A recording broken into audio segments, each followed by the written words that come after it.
La richesse n'a jamais été une faute en soi.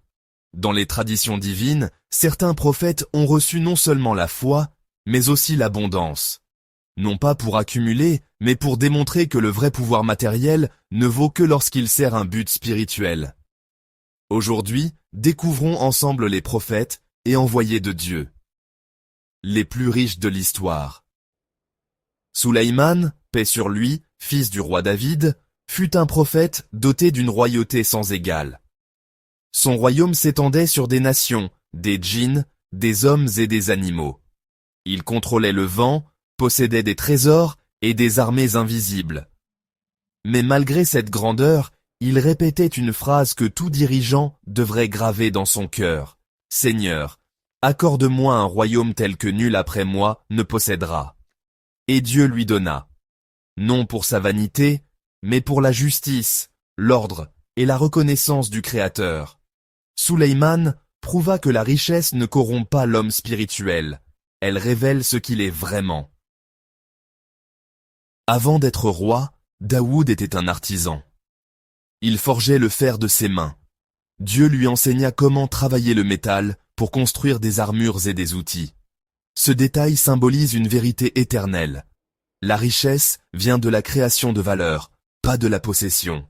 Son chant, ses psaumes, sa sagesse et son labeur ont fait de lui un roi inspirant, à la fois spirituel et productif. Vendu comme esclave, jeté en prison, Youssouf finit par devenir ministre de l'économie d'un empire. Il mit en place le premier système de gestion de crise alimentaire de l'histoire.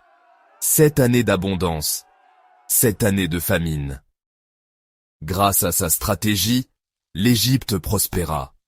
Youssouf prouva que la foi n'est pas une fuite du monde, mais une intelligence appliquée au monde. Avant la révélation, Muhammad était un commerçant prospère. Il dirigeait les affaires de Khadija, une femme d'affaires respectée. Sa réputation, Al-Amin, le digne de confiance. Sa richesse venait de l'honnêteté, pas de la manipulation. Et quand il devint prophète, il rappela « La main supérieure est meilleure que la main inférieure ». Autrement dit, crée de la valeur, aide, donne, élève.